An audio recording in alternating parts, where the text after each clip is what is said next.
confidence in the princes and the nobles and the earthling man who cannot bring salvation, but we know through you and the hands of your Son Jesus, that's where real hope and confidence that we can have in the kingdom and the many blessings that will come from the kingdom arrangement. So we look forward to the delivery of the discourse this morning that will highlight this, but also too, Father, how it's connected to the example of your Son and when he walked the earth, and the confidence that we have in his miracles that he performed and how he performed so many, but in particular we'll be reflecting on the one where he fed thousands of people from just a few loaves of bread and fish. And that just gives us confidence in what the new world will be like, where everything will be taken care of through the hands of your Son, through the kingdom arrangement. So we look forward to our Watchtower study this morning too, and it'll really highlight these things, and it just touches our heart that you love us so much that you want to give us these things.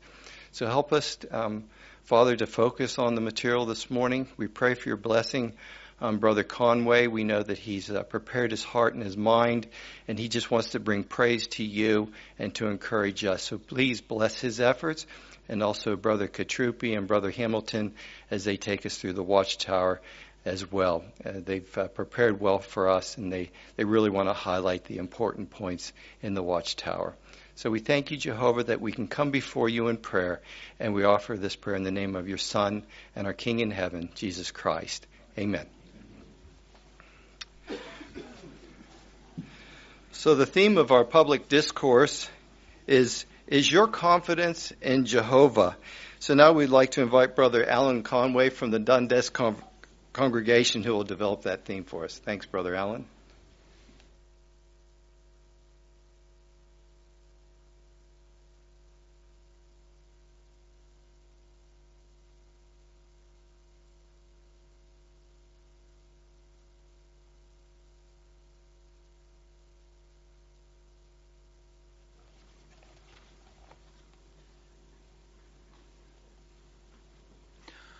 I'm sure you'll agree with me that we live in a world full of problems, with wars taking place in one place after another, with acts of terrorism and what we could call ordinary crime rampant, and maybe closer to home for some of us, with scammers ready to steal money from our accounts.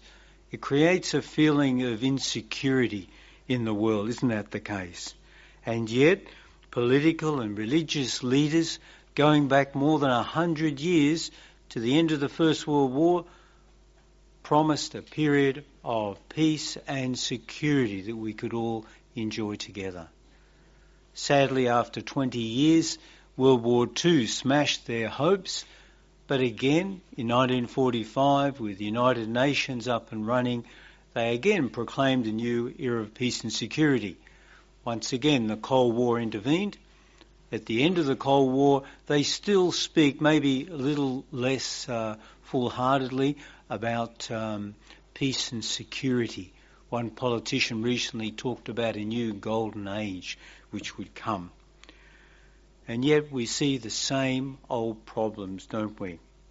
So should we put our trust in human leaders to guide us to a period of peace and security?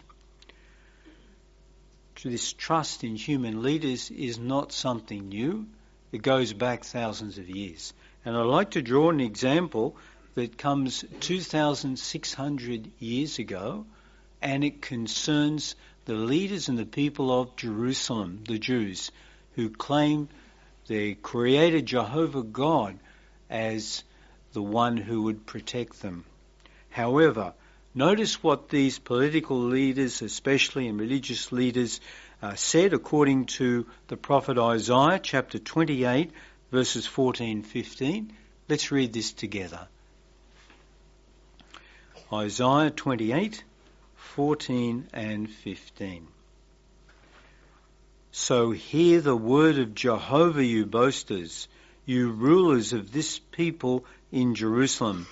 For you men say, we have made a covenant with death, and with the grave we have made an agreement. When the raging flash flood passes through, it will not reach us. Let's just leave our Bibles open there. So why did the leaders and people of Judah and Jerusalem believe that they were safe and secure? Was it because they put their trust in Jehovah? Well, in this instance, definitely not. Their trust was in the political rulers of this system of things, specifically the king of Egypt. He was the one who was going to rescue them from the threat coming from the forces of the Babylonians. But what happened? Let's have our first image set up, number 2. Okay. So there you see a striking image of a city in flames. Well, when the Babylonians went up to Jerusalem, besieged the city, the Egyptians retreated back into Egypt. So the Babylonians continued the siege. They broke through the walls of Jerusalem. They destroyed the beautiful temple to Jehovah, and they levelled the whole city. Those that weren't killed were taken off as captives to Babylon. So we ask ourselves, where do I put my confidence? In human leaders who have proven false to so many of their promises, to my imperfect self, or in God? Let us note contrast between the situation of those who put their trust in human leaders and those who put their trust in the true God, Jehovah. When we think of this world, we see that it's divided politically, religiously, socially, and racially. Very hard for people to get on, particularly from different backgrounds. And yet, according to the Bible, at Psalm 133 verse 1, we read, "Look how good and how pleasant it is for brothers to dwell together in unity." Now we see that on open display among Jehovah's Witnesses. Is that not true? So we ask, what is the source of their unity and their confidence together? Well, firstly, they are united in that they worship the one true God, Jehovah. Secondly, they have one message to proclaim together from that God. Jesus said that the good news of God's kingdom would be preached in all the earth to witness to all the nations, and then the end would come. And this is exactly what Jehovah's Witnesses have been doing. In 240 lands, they proclaim one united message of peace. Number 3, God's people are also united because the decisions they make in life are based not on personal opinion, but on God's word, the Bible. They actually apply what is said in Proverbs 3, verses 5 and 6. Trust in Jehovah with all your heart, and do not rely upon your own understanding. In all your ways take your notice of him, and he will set your paths straight. And finally, Jehovah's Witnesses have learned that God is not a partial God, that in every nation the person that wants to serve him is welcome. And so, as we even see here this morning, we have people from very different backgrounds, coming from different countries and cultures, but all united in their one desire to learn more about their Creator Jehovah and put into practice his righteous principles. The words of Malachi at Malachi 3 verses 18 are proven true, and you will again see the distinction between a righteous person and a wicked person, between one serving Jehovah and one not serving him. So let's delve a little bit further or deeper into why it is that God's people are distinctive in their way of behaviour and the example they set. Can we read together Psalm 46 verses 1 to 3? Psalm 46, and starting with verse 1, we read, God is our refuge and strength, a help that is readily found in times of distress. That is why we will not fear, though the earth undergoes change, though the mountains topple into the depths of the sea, though its waters roar and foam over, though the mountains rock on account of its turbulence. So what can we learn from these verses? Well, notice in verse 1, it says that God is our refuge and strength. So I'd like to give an illustration that highlights the difference between what Jehovah God promises and what the governments of this world promise. A nation in the Middle East has a law that every dwelling, or at least every apartment building, has what they call a safe room. This is a room with bounded by reinforced concrete with a heavy iron door. And it could withstand shrapnel and everything but a direct hit from a missile. So the people feel fairly safe there, or should feel fairly safe there, but what is the reality? Sad to say, the reality is that in many cases there are units and there are buildings which don't even have a safe room. Those that do have a safe room are not kept in good repair. The second problem is the sirens that warn when there is a missile strike. These sirens sometimes don't even go off, and when they do go off, on average, you have about 90 seconds to get to shelter. Recently, one poor man was hit and killed just metres away from his safe room. Now that's what the what the world promises. On the other hand, every one of Jehovah's people can rely on their God Jehovah as a refuge, as a place of safety, a never-failing safe room. They know that he is near to them and more powerful than any enemy, and will allow no lasting harm to come to his people. Let's move down to verses 2 and 3, where we read that even if the mountains tumble into the sea, perhaps during an earthquake, Jehovah will continue to be a refuge for them. Now, Jehovah's Witnesses, of course, are not immune from natural disasters or any other calamities that come on the earth. However, they've learnt from experience that even at such times of calamity, Jehovah provides comfort for them through his Holy Spirit and through his organisation. How many times have we read that the first responders to a disaster quite often are fellow Jehovah's Witnesses with food and other necessities of life to provide? But not just that. They're also there with the help and encouragement and comfort from mature brothers to build them up again spiritually. Our next image, if we could see that one, will help us to see the situation. So here we have two people. The one on the right in the pink shirt, he's one of our brothers. Notice the calm spirit. He's able not only to care for himself, but impart a calmness and reassurance to those poor people who have suffered perhaps the loss of their home or their family in such a disaster. This again is the safety that our God Jehovah provides. So we can ask, have you already put your confidence in Jehovah? If so, you'll be well placed to cope not just with natural disasters, but with any other crisis which may affect us or those who are close to us. We have the full support of Jehovah through prayer, the wisdom he imparts through the Bible and publications based on the Bible, and also the supportive and loving care of Christian brothers and sisters. Now, even if we believe we have a measure of confidence in Jehovah already, we need to safeguard that confidence.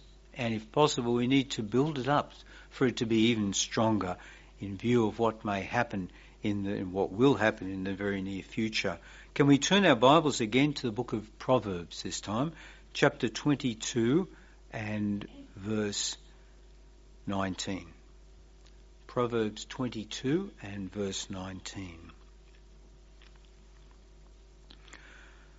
For your confidence to be in Jehovah, I am giving you knowledge today. Now, what is this knowledge? Is it the knowledge that's going through a university education? Well, no, it's knowledge that comes from two books. One of them, we could say metaphorically, is the book of creation. Now, what does that tell us about the source of our confidence? Well, Jesus spoke quite often about the birds. Now, as we know, birds don't sow seed or reap the harvest and gather it into storehouses, so they've always got something to eat. But when do you see a bird drop down from the tree dead through starvation? It's not the case. The ones I've seen along Parramatta River, they're all healthy and are flourishing despite everything that's gone on.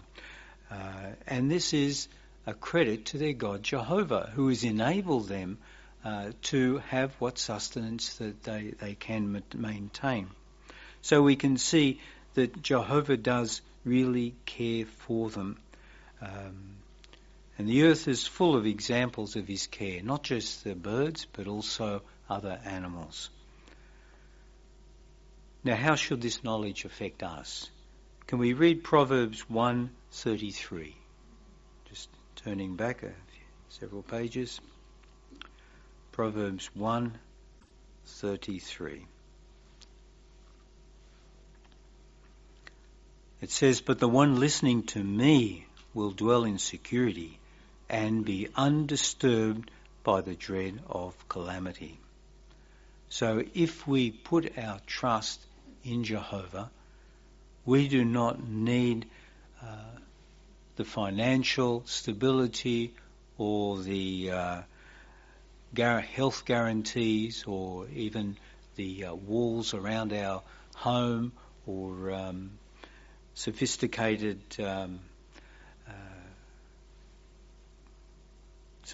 systems anyway, so that we can't actually get into a person's home, security and so forth. We have a much more secure refuge.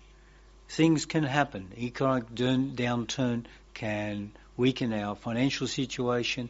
A health problem could plague us so that we lose our sense of security.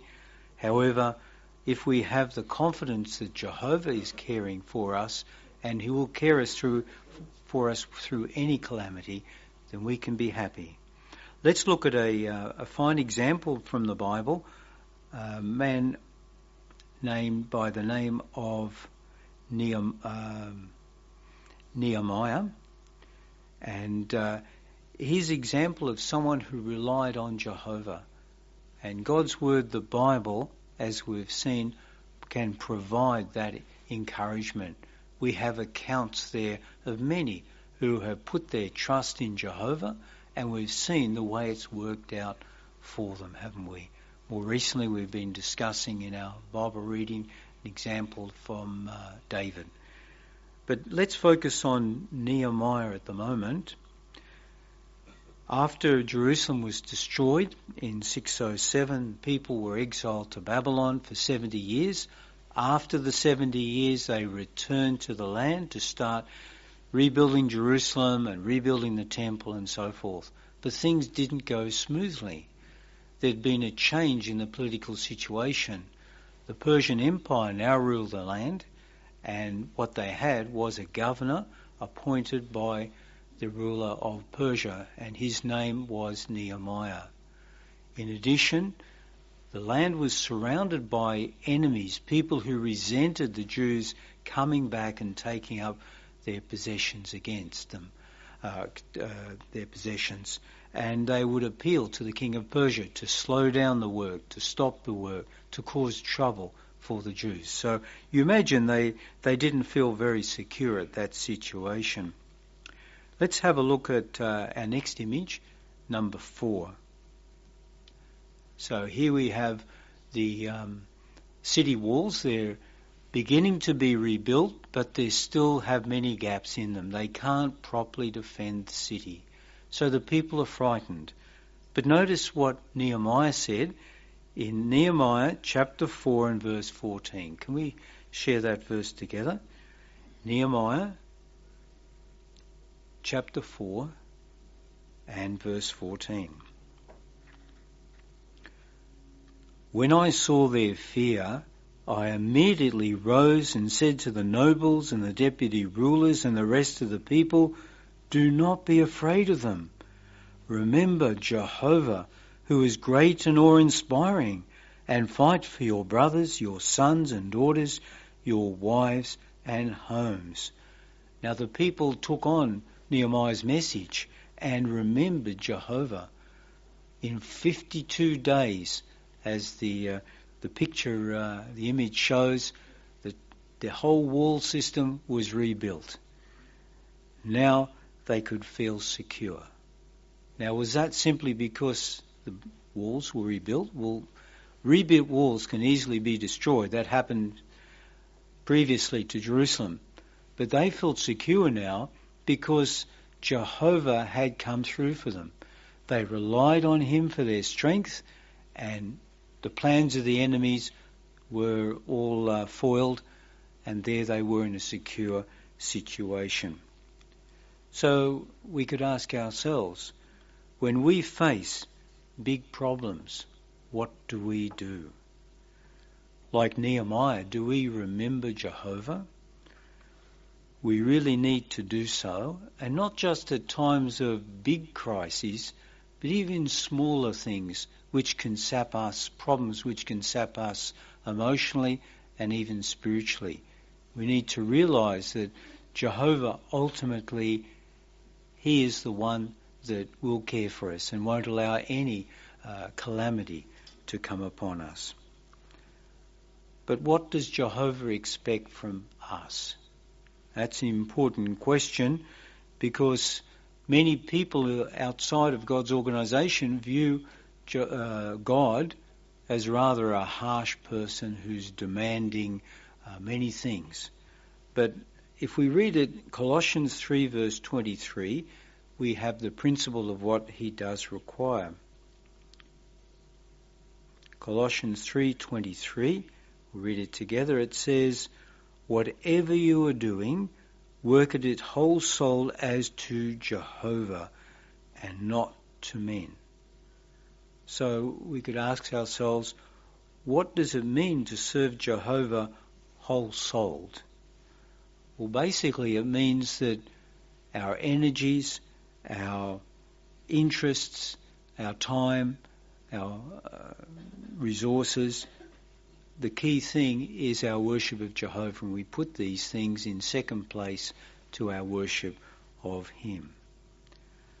But does Jehovah require the same thing from everybody? Does he make it hard for some and easy for others? Well, let's look at the following image.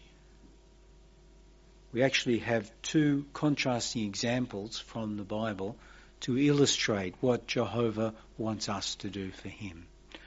So that's an example probably many of you in the audience will recall. This is the example of Mary, the sister of Lazarus. The account is found at Mark 14:3-9, but we'll just summarise it from what we can see there. Jesus and his friends were dining at the house of Simon, who apparently had been a former leper and possibly healed by Jesus. As Jesus was reclining at the table, a woman, Mary, comes in. She has a container of very expensive oil, and she breaks open the flask containing the oil and pours this oil on Jesus' head and feet. She even wipes his feet dry with a hair. So imagine if you were in that situation, you saw such a thing happening. How would you react? Well, some didn't react well at all. The disciples were indignant. They said, why this waste? Judas even hypocritically said, why was it that this perfumed oil was not sold for 300 denarii and given to the poor people? How must Mary have felt at this criticism? She remained silent. But Jesus told his disciples, let her alone. Why do you try to make trouble for her? She did a fine deed toward me. She did what she could. she undertook beforehand to put perfumed oil on my body in view of the burial. Truly I say to you, wherever the good news is preached in all the world, what this woman did shall also be told as a remembrance of her. Can you imagine how Jesus' expressions must have warmed the heart of Mary and reassured her of Jesus' love and, of course, of God's love? Jesus was moved by what Mary did. In his estimation, she'd performed a praiseworthy deed. However, it wasn't the material value of what she did that impressed Jesus. It was the fact that she gave what she could. And that's an important principle for all of us to remember. Her giving was whole soul because she gave her best. Now let's look at a contrasting image. The next one up for us. Yep, that's it. So what's taking place here?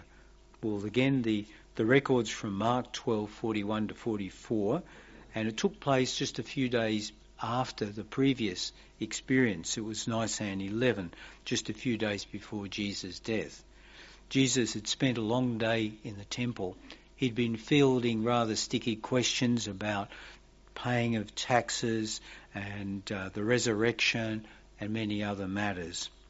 He denounced the scribes and Pharisees for, among other things, devouring the houses of widows. Then Jesus took a seat. Evidently, this was the courtyard of the women. And according to Jewish tradition, there were 13 containers put there, and they were for people to make contributions for the upkeep of the temple for Jehovah's worship. So Jesus sat himself at a convenient spot and watched the passers-by. Many rich people came. They dropped in a lot of money because, after all, they could afford it without any pain. But then he noticed a lady come forward. Probably none of the other disciples or anyone else particularly noticed her. She was simply an older lady putting in a little bit of contribution. But Jesus knew that this woman was a widow. She was on limited means, and she put in just 2 small coins of little value. What did Jesus say? Jesus called his disciples to him because he wanted to make a very important point, a lesson for them. Perhaps pointing to the woman, he said, "This poor widow dropped in more than all those dropping money into the treasury chests." How could he say such a thing? She gave, according to what Jesus said, all of what she had. This was her last bit of money. By doing so, she placed her trust in Jehovah's loving hands. The person who was singled out as an example of giving to God was someone whose gift was almost worthless in a material way. But in God's eyes, it was priceless. So what do we learn from these contrasting examples? Well, everyone's situation is different, and therefore what everyone can give also differs. Take, for instance, a young man or woman without any responsibilities, set up with a very nice job or plenty of time. Obviously they can give more in their time and energy and resources. But take, for example, an elderly widow on the pension with limited means, or a family man with a large family and yet limited financial means. Obviously, they cannot give to the same degree as someone in the first circumstance. And yet, if they give their best to Jehovah's service, according to their abilities and circumstances, Jehovah will be pleased with them. So isn't that encouraging for us to realise? Jehovah puts no pressure on us to tithe or give a certain amount, whether materially or in terms of our time and energy. He only expects us to give, as the expression goes, what we can give. So let's spend a little bit of time to talk about the future. The future for those who put their confidence in the true God Jehovah, and the future of those who don't. Jehovah is still very patient with the nations. Notice the psalmist's appealing words in Psalm 2, 10 to 12. He says, "So now you kings show insight, accept correction, you judges of the earth. Serve Jehovah with fear and rejoicing, rejoice with trembling. Honour the Son, or God will become indignant, and you will perish from the way." In fulfillment of this prophecy, Jehovah has sent out more than 9 million of his people into 240 lands of the earth, appealing to them to show insight. Or, as it says, God will become indignant and they may perish from the way. Can we have the next image? Okay, so this is an idea of what the near future brings. Jehovah, through his Messiah, will destroy all the nations. At Psalm 2, 8 and 9 we read, "Ask me, and I will give you nations as your inheritance, and the ends of the earth as your possession. You will break them with an iron scepter, and you will smash them like a piece of pottery." So for the leaders of the world's nations and those that support them, there is no future. But those who put their trust in Jehovah have a wonderful future. I'd just like to share with you a few verses from Psalm 46, verse 7. It says, "Jehovah of armies is with us. The God of Jacob is our secure refuge.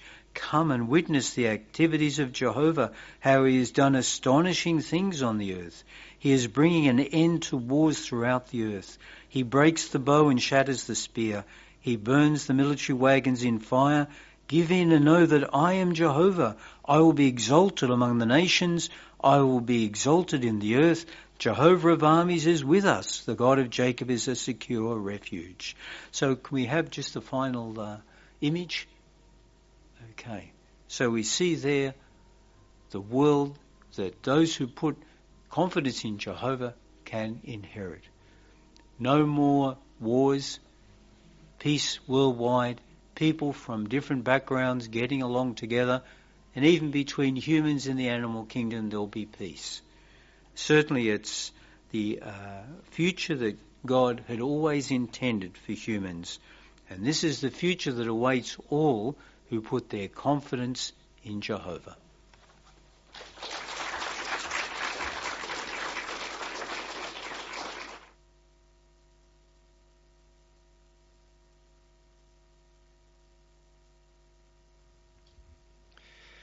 Thank you, Brother Conway. We really enjoyed your warm and encouraging discourse and helping us to see how we can have confidence in Jehovah in all aspects of our life and how that's closely linked to having that intimate, whole-souled devotion to Jehovah. Thank you so much, and thank you for bringing Sister Conway with you as well today.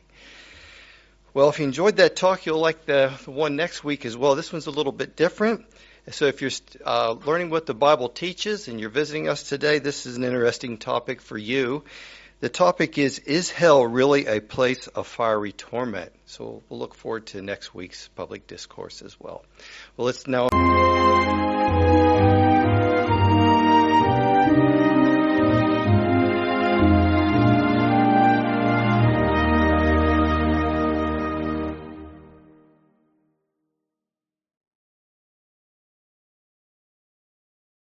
Appropriate song given the content of our discussion today. It's entitled "A Miraculous Provision of Bread," and the theme scripture's from John chapter 6 verse 35, and it says, "I am the bread of life. Whoever comes to me will not get hungry at all."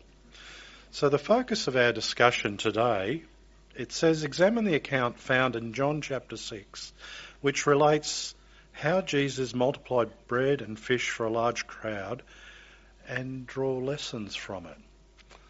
So you might, reading that account, think it's all about the bread, right? And feeding all these people. But there's so much more in that account.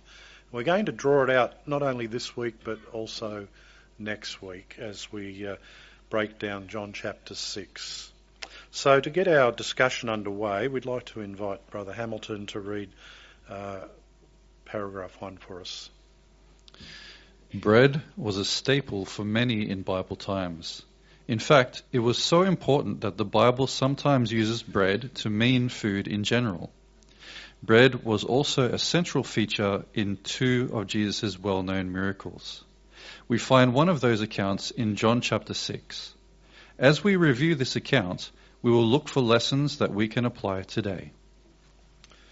So paragraph 1, what significance does bread have in the Bible? Thanks, Sister McLean.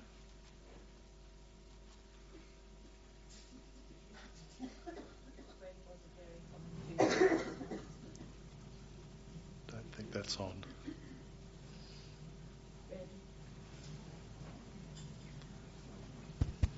It's on now. Bread was a very common food in Bible times.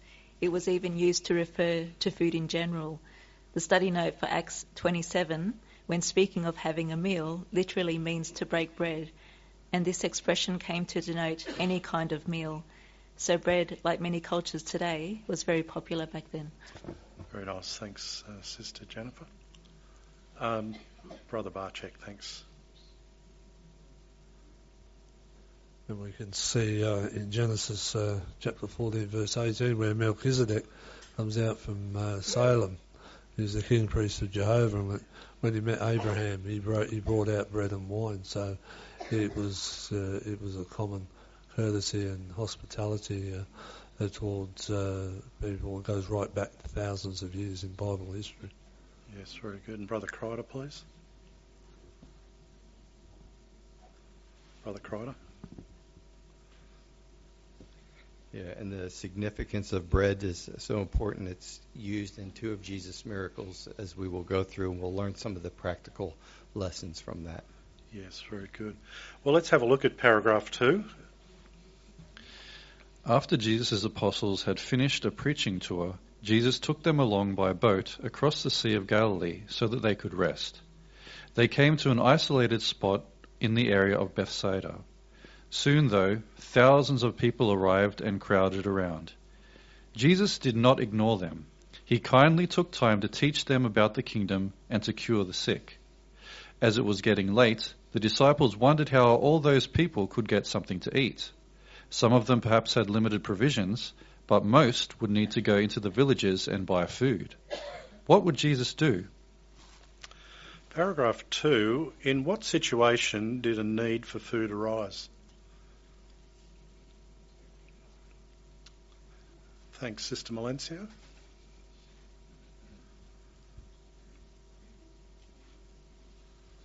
This is the time when, after Jesus' apostles had finished preaching work, and then so they have to go to an isolated spot in the area of Bethsaida. But however, the thousands of people arrived in there and crowded, and so instead of ignoring, Jesus did not ignore them, but rather he kindly took them to teach and about the kingdom and to cure them. So because it's getting late, so the disciple wondered how all those people could get something to eat. Yes, very good. And thanks, Sister Higa. I'm just imagining how would it be if we had an assembly from day all the way to the evening that we never have a break. And that is the situation there, where they had these wonderful teachings, spiritual teachings that they enjoy. However, nobody had a break even to have a food for them, so they must be all hungry. Okay, thanks for that. And Sister Lim, please. Just up here, Brother John. And in John 6:5-7, one of the disciples said, 200 denarii, which is 200 days' wage worth of bread, is not enough for each of them to get even a little. So needful food was great to hear, but Jesus didn't have any worries, as we will see soon why. Yes, very good. So let's examine this further as we have a look at the first subheading here, a miracle to provide bread, paragraph 3. Thanks, Brother Roland. Jesus told his apostles, "They do not have to leave. You give them something to eat." That was a problem because there were about 5,000 men, and including women and children, there may have been 15,000 people to feed. Andrew spoke up. "Here is a little boy who has 5 barley loaves and 2 small fish. But what are these among so many?" Barley loaves were commonly eaten by the poor and others, and the small fish may have been salted and dried. Still, the amount that the boy had would not be enough to feed so many. Or would it? Okay, paragraph 3. How did Jesus respond to the need of the crowd? And we've got the picture here to consider as well. Thanks, Sister Bethia. In Matthew 14, verse 16, it says, Jesus said to them, "They do not have to leave. You give them something to eat." Despite being there 5,000 men, including women and children, to which may have been 15,000 people to feed, as seen in the picture, Jesus was able to provide everyone with enough food to eat, despite sharing only from 5 barley loaves and 2 small fish. Jesus was not only able to provide these people with their spiritual needs, but also their physical needs. Very nice. Thanks, Sister Kim. Brother Nicholson, thanks. So with this sort of situation, we might wonder, why would Andrew say, "Here's a little boy with 5 barley loaves and 2 small fish," because it seems a bit pointless. But Andrew was probably showing the impossibility, saying to Jesus, it's impossible to feed all them. And so then we see what Jesus does. And I love the picture how there's 2 little boys. So probably one of those little boys, it was his 5 barley loaves and 2 fish, and they're eagerly watching as Jesus distributes those amongst the thousands. Yes, very good. So, small fish. When you think of a small fish, you might be thinking of a sardine or an anchovy or something like that. It certainly wasn't a big fish, was it? So just underscoring that, let's have a look then at how this now transpires in paragraph 4. Wanting to be hospitable to the crowd, Jesus directed the people to recline in groups on the grass. We read that Jesus gave thanks to his Father for the bread and the fish. It was entirely fitting to thank God, who in reality was the source of the food. What a good reminder for us to follow Jesus' example by praying before a meal, whether we are alone or others are around. Jesus then had the food distributed, and the people ate and were satisfied. There were even leftovers, which Jesus did not want to go to waste, so he had the leftovers gathered up, possibly for later use. Jesus set the pattern for us when it comes to using our resources wisely. If you are a parent, why not review this account with your children and discuss what lessons can be learned about prayer, hospitality, and generosity? Okay, let's get a reader for John chapter 6, verse 11 to 13. Okay, we'll get Brother Gallo, Eli.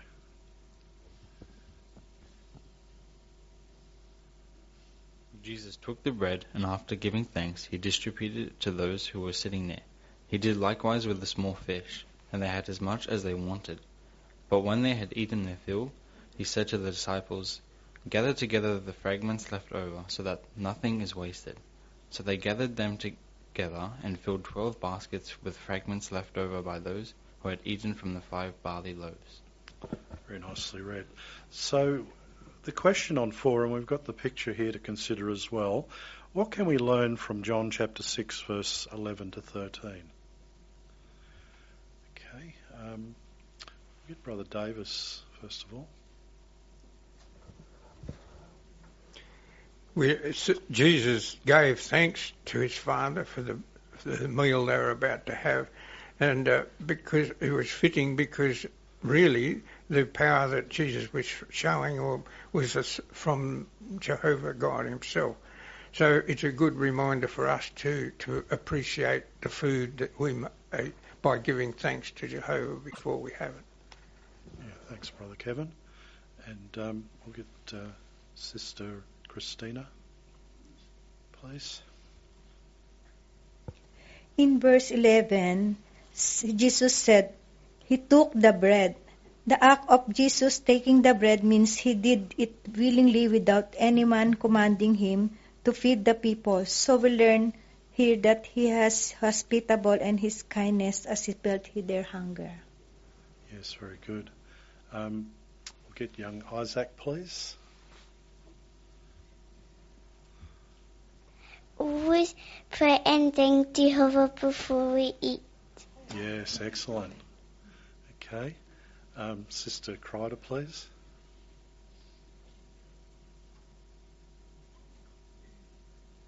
And Jesus set the pattern for us when it comes to using our resources wisely and avoid wastage.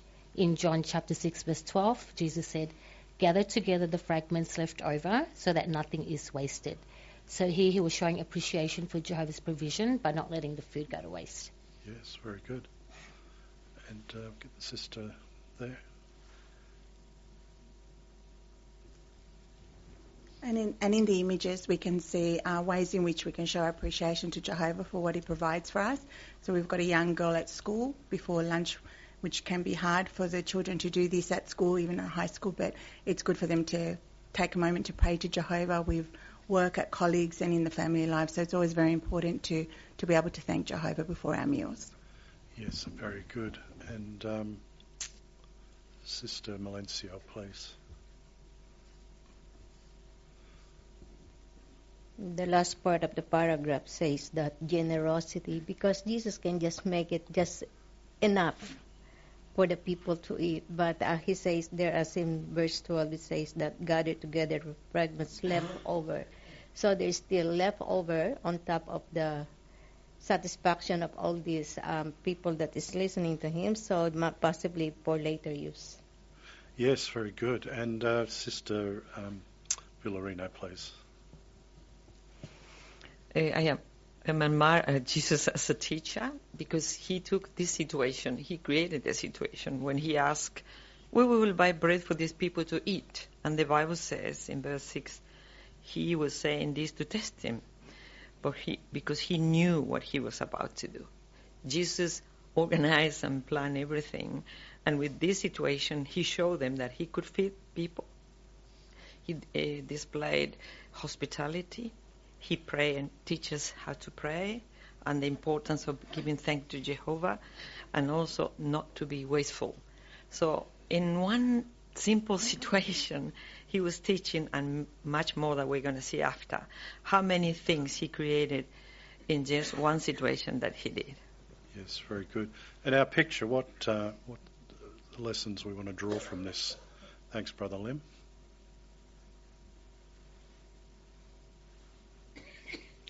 Yeah, well, for me, just the picture on the left, I feel quite drawn to that because we can see this young sister, again, not easy to close your eyes and pray in front of your peers, but she doesn't seem to be rushed. She sort of has a smile on her face, and again, the point is about acknowledging the source of the giver of this meal, and she's just showing appreciation, giving thanks back to Jehovah. Yes, very good. So there's a lot there, isn't there? And, we don't want to miss those points. We'll get one final comment on this. Thanks, Sister Hannah. And as a parents, we can learn big lesson on this account. We can teach our children, especially if our children is a teenager and going to school. We can teach them the importance of prayer to guide the whole day and make decision, not to compromise Jehovah's principles, and hospitality, especially to the brothers and sisters, and generosity by giving donations to worldwide work. Yes, very good. All right, well, let's continue in paragraph 5. Thanks, Brother Roland. The people were impressed by Jesus' way of teaching and by his miracles. Knowing that Moses had promised that God would raise up a special prophet, they may have wondered, could Jesus be the one? If so, it might have seemed that he would be an outstanding ruler, perhaps able to supply bread for the whole nation. Consequently, the crowd was about to seize Jesus to make him king. If Jesus allowed that to happen, he would be participating in the politics of the Jews who were under Roman rule. Did he? No. We read that Jesus decisively withdrew to the mountain. So despite pressure from others, he would not get involved in politics. What a lesson for us. Okay, so something else to learn. How did the people react to what Jesus did that day, and how did he respond?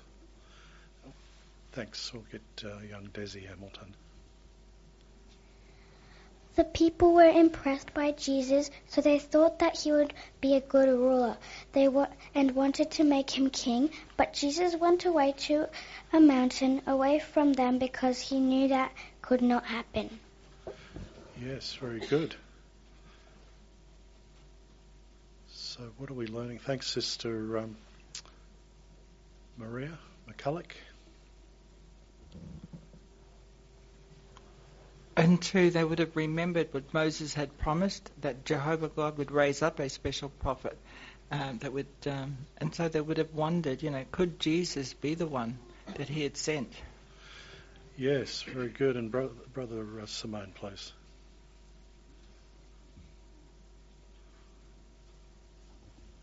We see too that Jesus wasn't overwhelmed or had a bout of shyness here. He wasn't withdrawing because of any of those things.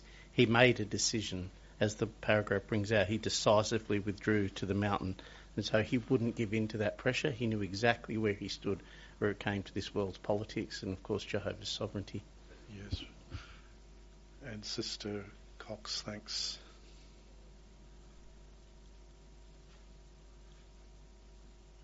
And Jesus was in a situation where the crowds wanted to seize him, as the scriptures mention, and the reference definitions for seizing him in this setting explain that this would have literally meant dragging him away with force or urgency. But even in such a forceful and high-pressure situation where he could have easily given in to this pressure, he didn't give in and remained firm in his resolve to stay away from that kind of political affair. Yeah, very good. So another powerful lesson, also indicating something about the mindset of the people of that time.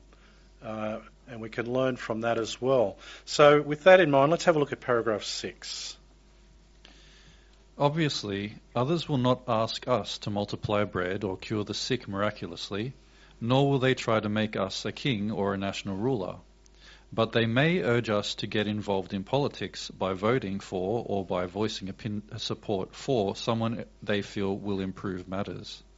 However, Jesus' example is clear.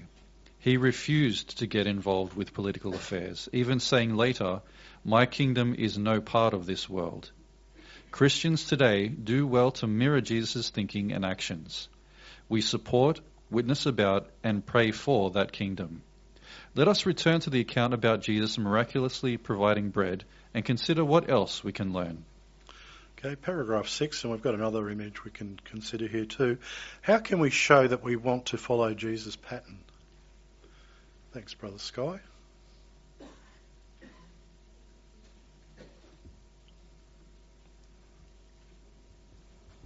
If we want to do our best to imitate Christ, we should follow his example, refusing to get involved in political affairs as seen in John 17:4, where he stated, "But the world has hated them, because they are not part of this world, just as I am no part of this world." This scripture said by Jesus shows us that we are different, that we are unworldly, that we should strive to be different from the system of things. If we stay away from political matters, we are showing that we want to follow his pattern. Very nice, thanks, Brother Sky. Sister Insuk, please.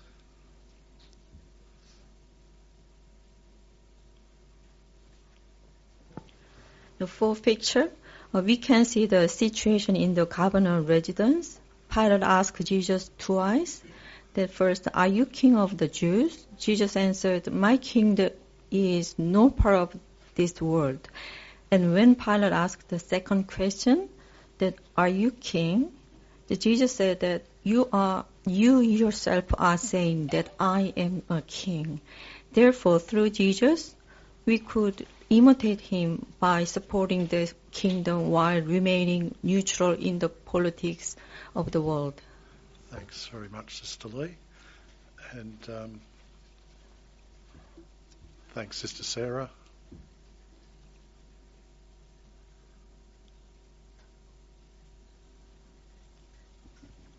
and also sometimes when some government, they are not against our Bible-based value, and also they make decisions they made is beneficial for our Jehovah's Witness people. It may sometimes make it difficult to remain natural in our hearts. They can lead us to hope that one government might be better than of the another one. But however, in the end, all worldly government and political systems will come to the end.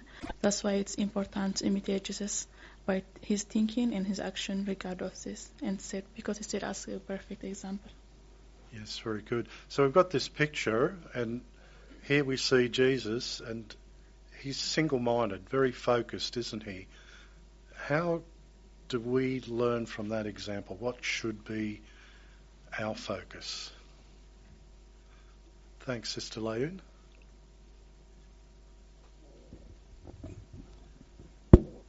Our focus should be exactly what Matthew 6:10 says, to pray for God's kingdom to come, for his will to take place as in heaven and also on earth. So that is the only government we follow. Yes, very good. Thanks, Brother Kreider. That may have been an uncomfortable situation for anybody appearing before Pilate, the governor, but Jesus was clear, he was concise, and he was respectful as well. So whatever situation we may find ourselves in the future when we're put on the spot like that, we can imitate Jesus to be clear and respectful about our beliefs. Yes, very good. Thanks, Brother Nicholson. And I like how Jesus said, my kingdom is not from this source. What source? The worldly source, not from any part of this world. It's a heavenly kingdom. Now, we can't use those words because we're not Jesus, but we can use, in line with our public talk too, our salvation is not from this source, from any political system on this earth. Our salvation is from the kingdom that Jesus is the head of. Yes, very good. And how important is it to keep that forefront in our own thoughts as well? The meaning of the loaves is what we want to look at now. Paragraph 7, thanks, Brother Roland. After Jesus fed the crowd, he had his apostles leave the area to return to Capernaum by boat, and he withdrew to the mountain, thus avoiding the crowd's effort to make him king. While the apostles were sailing, a storm arose, bringing violent winds and waves. Then Jesus came to them, walking on the water, and he invited the apostle Peter to walk on the water too. Once Jesus was in the boat, the wind abated. The disciples were moved to say, "You really are God's Son." Still, they did not see the connection between this miracle and what happened earlier with the crowd. Mark adds this detail: the apostles were utterly amazed, for they had not grasped the meaning of the loaves, but their hearts continued dull in understanding. Yes, they failed to grasp the extent of the power that Jehovah had given Jesus to perform miracles. Soon, though, Jesus himself brought up the miracle of the bread, and he provided a lesson for us. Okay, let's get a reader for John chapter 6, verse 16 to 20. Okay, thanks, Sister Cox.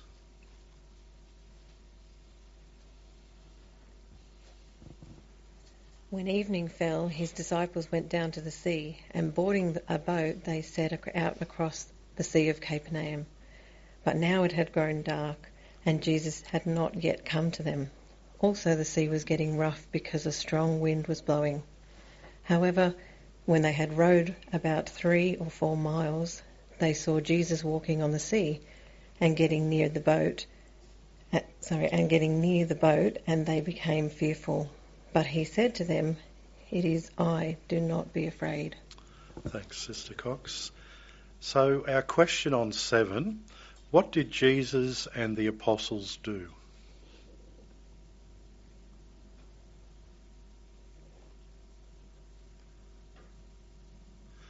Thanks, Sister Lim.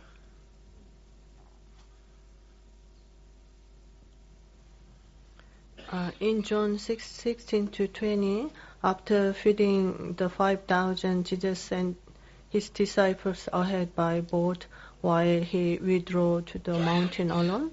And as they sailed across the Sea of Galilee, strong wind and waves arose, making their journey difficult. In the middle of the night, Jesus approached them walking on the water, And the disciples were frightened by Jesus assures them, saying, "It is I, do not be afraid." So the parallel account in Matthew 14:20-31, as that Peter seeing Jesus walking on water, asked to come to him, and Jesus invited him, and Peter also walked on water. However, when he became afraid of the wind and waves, he began to sink, and Jesus rescued him, saying, "You of little faith, why did you doubt?" So this event teaches about faith, trust in Jesus, and recognizing his divine authority. Even when we face storms in life, Jesus reassures us, do not be afraid. Thanks, Sister Lim. Okay.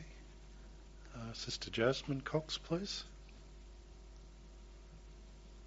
And a point from the Jesus, the Way, the Truth, the Life book in the footnote was that the disciples were amazed at Jesus' miracle on the boat, but should they have been? Because if they had grasped the full meaning of what he did with the loaves earlier, it would have not been amazing that he could control the elements or walk on water. And because they didn't fully understand the extent of the power Jesus had, they were described as still being at this point dull in understanding. Yes, interesting, isn't it? Brother Simone?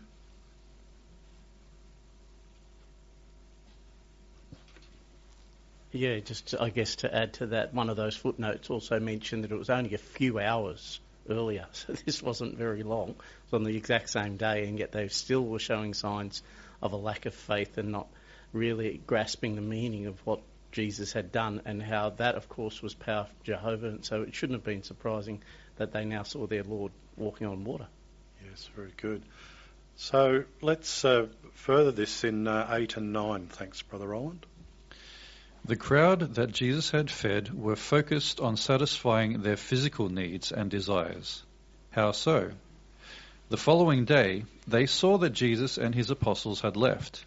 So the crowd boarded some boats that had arrived from Tiberias and headed toward Capernaum to find Jesus. Did they do that mainly to hear more about the kingdom? No. They were primarily thinking about their physical need for bread. How do we know? Note what happened when the crowd caught up with Jesus near Capernaum. Jesus openly said that their priority was satisfying their temporary physical needs. He acknowledged that they ate from the loaves and were satisfied with food that perishes.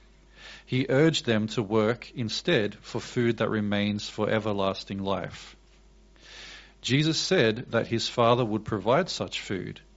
The idea that food could lead to everlasting life must have been startling. What food could possibly do that, and how could Jesus' listeners receive it? Let's get a reader for John chapter 6, verse 26 and 27. Thanks, Sister Charlotte.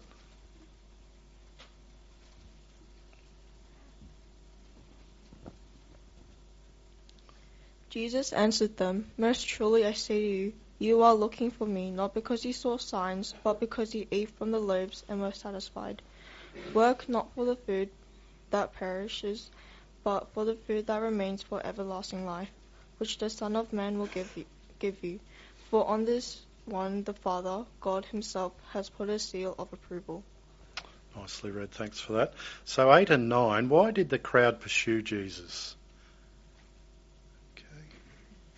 We'll get to Sister Yasan, thanks.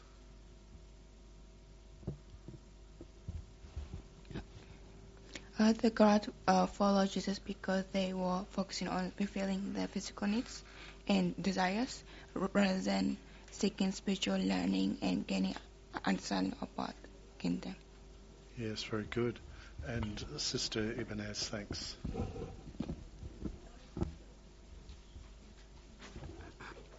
The crowds pursued Jesus on boats to Capernaum, but they did not do so because they were eager to learn more about God's kingdom. They were pursuing Jesus for temporary, superficial, and physical benefits that they think Jesus would provide for them.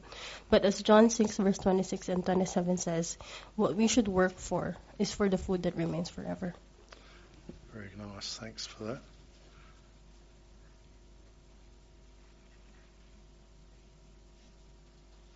Thanks. Brother Gonzalez.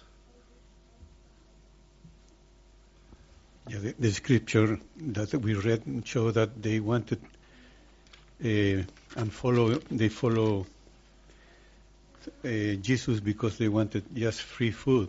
And this reaction of the crowd reflect a common attitude, giving priority to the material over the spiritual, since Jesus not only satisfied their physical need with the miracle of the love, but he also showed them that there was a much more important food, and this food is the spiritual food or teachings that Jesus gave them as sent from God.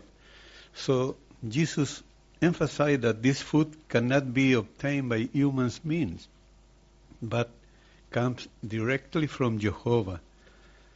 And this lesson is still relevant today, since it's easy to get caught up in the pursuit of material things and neglect the spiritual need that truly gives peace and hope. Thanks, Brother Gonzalez. Sister Wadwani, please.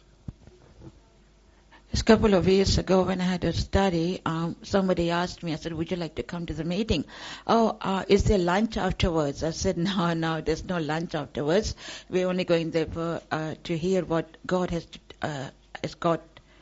trying to tell us from the Bible, but that person don't count. Like here, we read that the people followed Jesus because they were thinking about their physical needs, not the spiritual food. So when Jesus said you have to care about what spiritual food, not physical needs, so we have to do the same thing. Okay, thanks for that. Sister Visinelli, please. Yes, Jesus meant there was a danger that people would associate with him and his disciples only for material advantage. But he knew that this would not bring lasting benefit. So that's why he said, happy are those conscious of the spiritual need, since the kingdom of the heaven belongs to them. He says even, happy are those hungry and thirsty for righteousness, since they will be filled. Yes, well, let's follow this through a little further in paragraph 10. Thanks, Brother Roland. Apparently, those Jews felt that they would have to perform some acts or works to qualify to receive such food. They may have been thinking of the works of the Mosaic law. However, Jesus told them, "This is the work of God, that you exercise faith in the one whom he sent." Exercising faith in God's representative is needed in order to have everlasting life. In fact, Jesus had previously spoken about this, and he would later have more to say about how we can gain everlasting life. Paragraph 10, what work of God did the people need to learn about? Thanks, Sister Conway. In John chapter 6, verse 27, it said, Jesus said to them, work not for the food that perishes. So when he said work, they may have thought they had to do a specific act or work to receive this food, but Jesus was talking about the exercising faith and producing fruitage in their spiritual personalities and also fruitage in helping others to learn about the kingdom. Yes, very good. And Brother McLean, please. Yeah, and this exercising faith was something that Jesus had already spoken about in John 3:16. That those that Jehovah had given Jesus that Jehovah had sent Jesus to the earth, but that had to exercise faith in him. So there was something that Jesus had already been brought up, but again we could see that these ones that were following Jesus at this stage were more interested in the physical food, not the spiritual food. Yes. All right, well, let's move on to 11. Thanks, Brother Roland. Those Jews did not accept Jesus' teaching about a new work of God. They asked him, "What are you performing as a sign, so that we may see it and believe you?" They mentioned that their ancestors in Moses' day had received manna, which could be likened to bread. Clearly, their minds were still centered on being satisfied with literal bread. They even failed to press Jesus for clarification when he next spoke of the true bread from heaven, which was like life-giving manna from heaven. They were so focused on their physical needs that they ignored the spiritual truths that Jesus was trying to share with them. What can we learn from this account? Let's get a reader for Psalm 78, verse 24 and 25. Okay, I'll get young brother Daniel down here, please.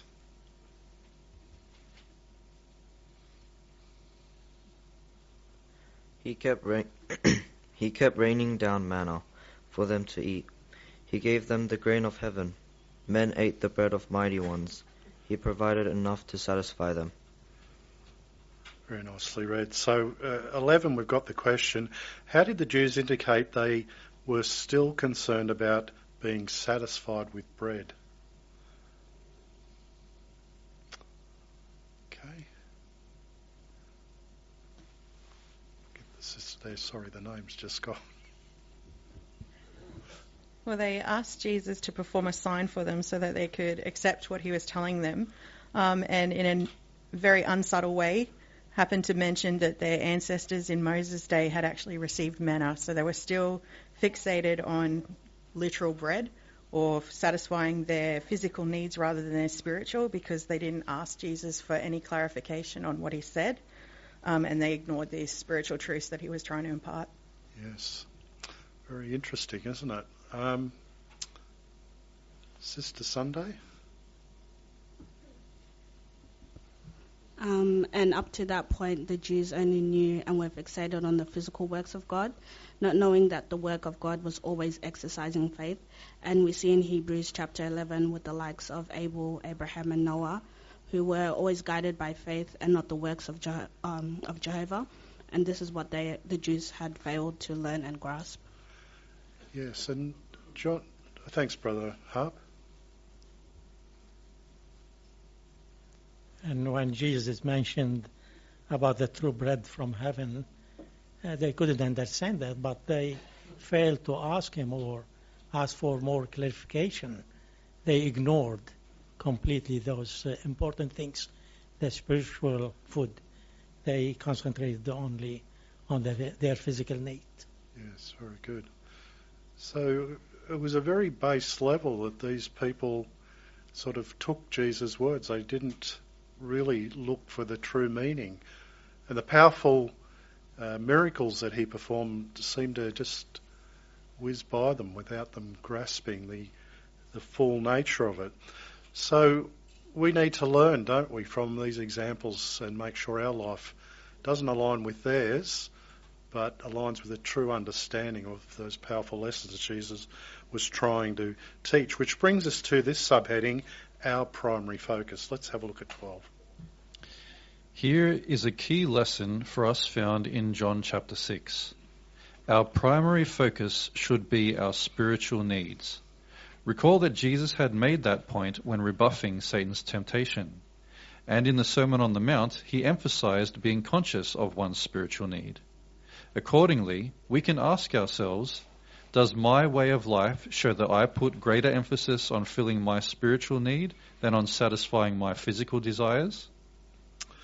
Paragraph 12, how did Jesus indicate what was most important?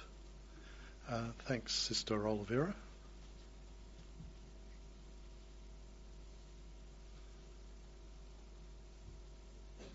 Although very hungry after a long fast, Jesus resisted Satan's temptation to turn stones into bread and emphasized how although physical food is important, we don't just need that to sustain us.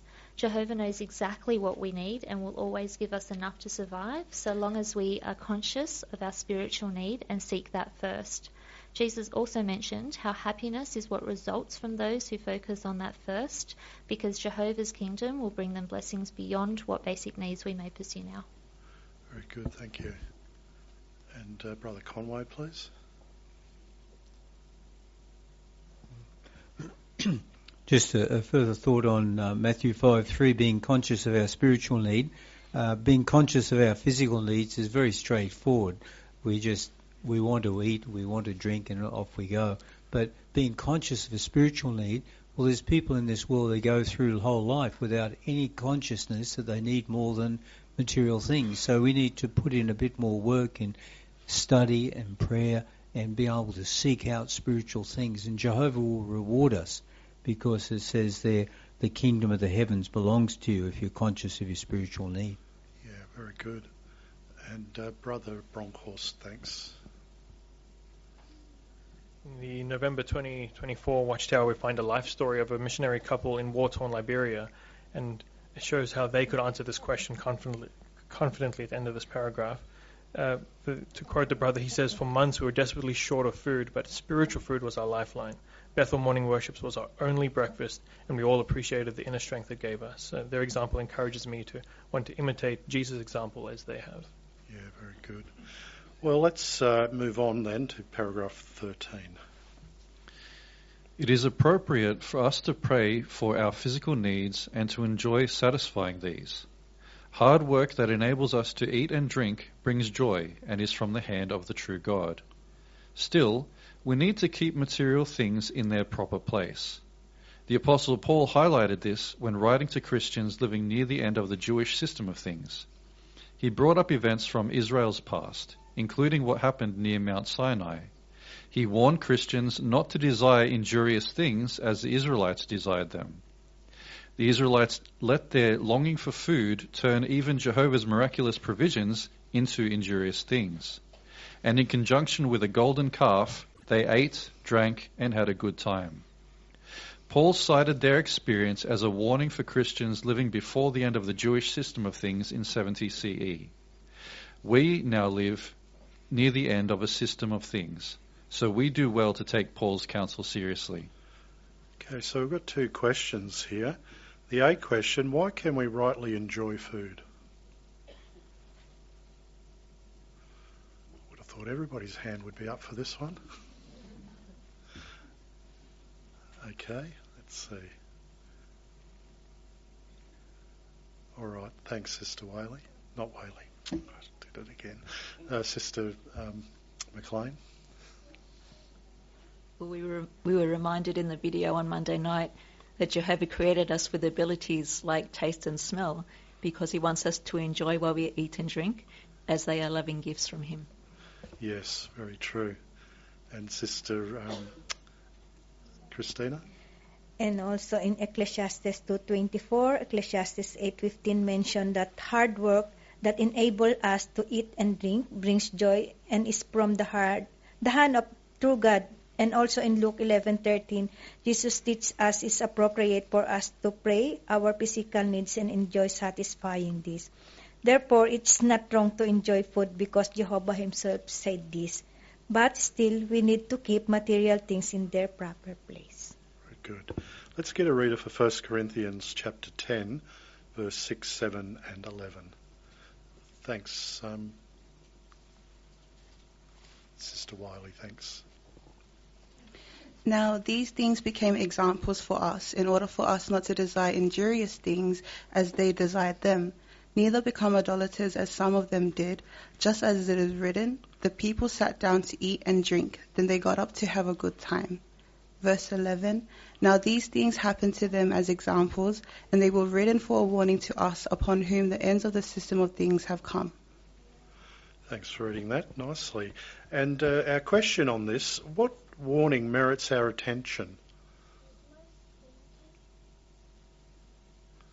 Okay, Sister Esther Lim, thanks.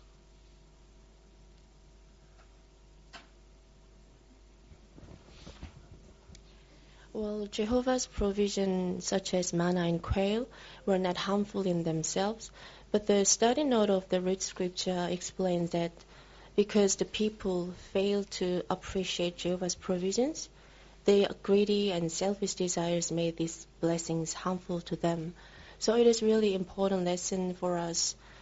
We should always show a grateful attitude for whatever Jehovah provides and keep material things in their proper place. Yeah, very nice. Thanks, Sister Esther. Sister Arndt, please. And Paul used the Israelites' experiences as a warning for Christians living before the end of Jewish system in 70 CE.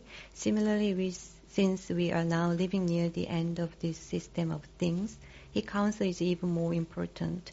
We must remain spiritually focused, not allowing material desires to distract us from our service to Jehovah. Nice, thanks, Sister Anne. Brother Crider, please.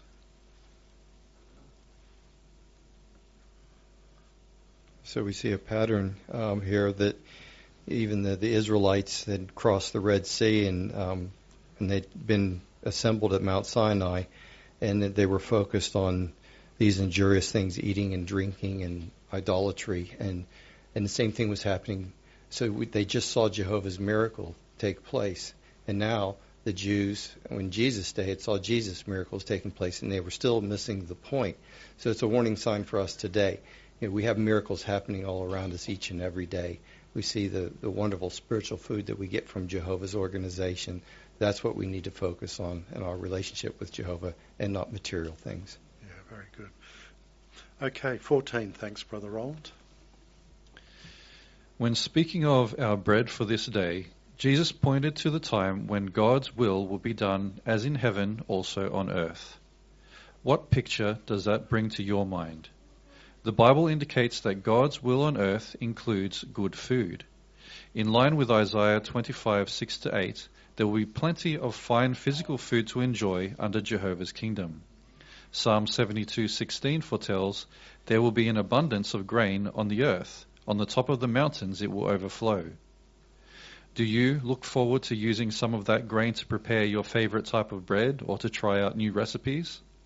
Along with that, you may enjoy the fruitage of vineyards that you planted, and you will not be alone. Okay, 14. Regarding food, what can we expect in the new world? Thanks, Brother Cox.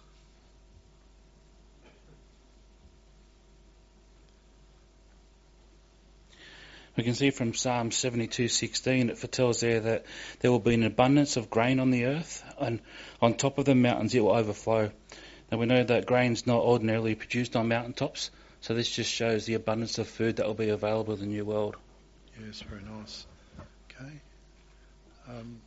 Sister Villarino, please. And also we can see when Jesus multiplied the bread and fed 15,000 people with a bit of bread and fish, he was in a way showing what he was going to do under his kingdom. So he proved that he can do it.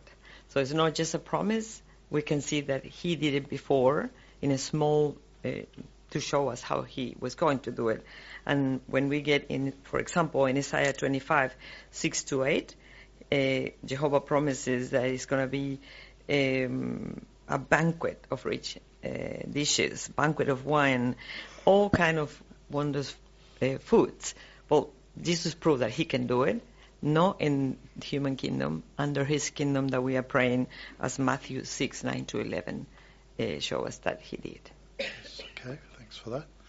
So just think about this from the perspective of these are all physical provisions made, aren't they? But what do we not want to lose sight of? What is really primary to all of these things occurring? And therefore, where should our mind and thinking be as to where this comes from? Thanks, Brother Barczyk. Well, even today, in this old system, we can go to parts of this country or the world where we're quite proud to say surroundings in some nice forests by rivers and oceans. But the point is that no matter what, without the spiritual side of the paradise in our lives, the physical side will be totally meaningless. So the spiritual side is the most important thing, because then we can appreciate what Jehovah supplies completely. Okay, thanks for that. So we're really talking about a miraculous transformation, aren't we? Just like those loaves and the fishes that fed a multitude, we're talking about what Jehovah's going to do to feed an abundance to all the population of this earth. And that's beautiful to reflect on, and we must always keep Jehovah firmly in our sights in that view. So with that, let's have a look at 15. John 6:35 reads, Jesus said to them, I am the bread of life. Whoever comes to me will not get hungry at all, and whoever exercises faith in me will never get thirsty at all. What is ahead for those who ate of the bread and the fish that Jesus provided? In the coming resurrection, you may meet some of them. Even if in the past they did not exercise faith, they may be resurrected. Such ones will have to learn the meaning of Jesus' words, I am the bread of life. Whoever comes to me will not get hungry at all. They will need to develop faith in Jesus' ransom sacrifice, faith that he gave his life for them. At that time, there will be a program of spiritual education for resurrected ones and any children born then. What a joy it will be to have a share in that teaching program. Your doing so will be more delightful than eating literal bread. Yes, spiritual matters will be the highlight. 15. What education will be featured in the coming resurrection? Thanks, Brother Harp. Well, there will be a program of spiritual educations, especially for the resurrected ones and anyone who is born there. And this education will be based primarily on Jesus' word, I am the bread of life, to know how important is Jesus' role in saving us and providing our lasting life because of his ransom sacrifice. Oh, nice. Thanks, Brother Harp. Okay. Thanks, Brother Nicholson. Excuse me, it's such a good illustration that Jesus uses, bread, and that ransom, that giving his life, his flesh, is that bread of life. But now he takes it further. You'll never get hungry, you'll never get thirsty. So how does that occur? You need to feed. If you're never going to be hungry, you need to feed. What is the feeding program? It's this education that will occur in the new system. And what a privilege that we understand this, but not only understand it, because we're spiritually minded, we're going to be a part of it. We're going to be part of the feeding program, feeding ourselves as well as feeding others. Yes, very good. And Brother Simone, please.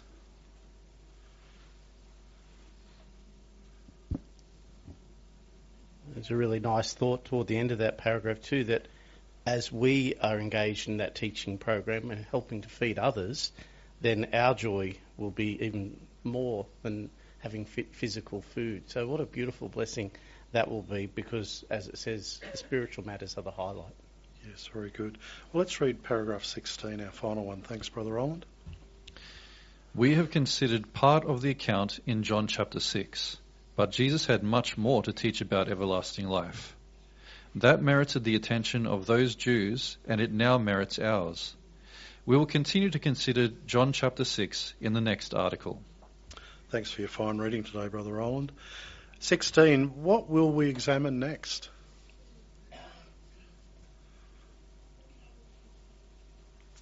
Thanks, Brother Gebra. We will continue to consider John chapter 6 in the next article. Yes, very good. And Sister Yola Harp? And Jesus had more or much more to teach about everlasting life. Yes, very good.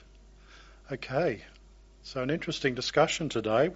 What can we take away? How would you answer? What lesson do you learn from what Jesus did before he had the bread and the fish distributed to the crowd? Okay, thanks, Sister Katrupi.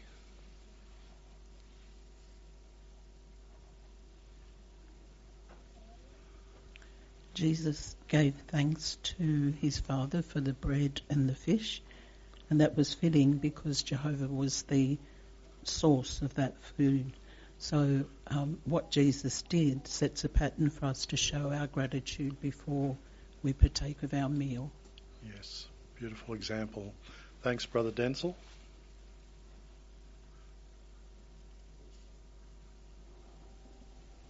A good reminder for us to follow Jesus' example by praying before a meal, whether we are alone or others are around school and work and home. Thanks. And our next question, what pattern did Jesus set when the people wanted to make him king? Thank you. Well, when they wanted to make Jesus king, we read that he was very decisive in his action by withdrawing to the mountains. So despite the pressure he faced, he wouldn't get involved in politics. So that's the same with us today, that we may be urged to get involved in political matters, but we need to really follow his example and be decisive as well, because we support, witness about and pray for God's kingdom. Yes. And that involves not just what we do, but what else? Thanks, Sister Arias. It also involves what we say, because a comment can make a big statement. So we have to be also very politically neutral when it comes to these sort of conversations, like Jesus, when he stated, "My kingdom is not part of this world." He also mentioned it in his speech, so it's the same with us. Yes, very good. And Brother Simone? It's all part of a cycle, I guess. Before we speak, we're thinking about things, and so as we're taking things in, very much political turmoil in the world today, you'd have to be living under a rock not to see what's going on. So it can be very easy for us to form opinions and then to actually speak them. So we need to be on guard now more than ever with regard to our political neutrality, and that's why this information is quite timely. Yes, very good. And then finally, how can we benefit from the counsel found at 1 Corinthians 10, verse 6, 7 and 11? Okay. Thanks, Sister Sarah.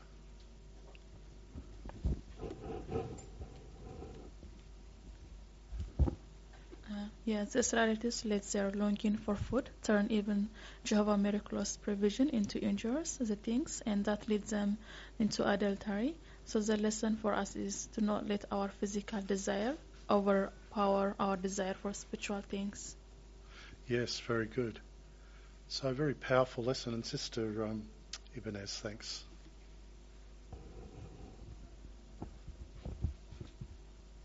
When I think of injurious things, it reminds me that I should have a proper viewpoint or mindset in choosing our type of entertainment, and to not think that there is no tomorrow, and that our choice of recreation has an impact on our spirituality. Yeah, very nice. So quite a lot to take away from today's discussion, and we really appreciate all the hard work you've done in your preparation. It was nice to see so many hands. You made my job just that little more difficult today, but that's okay.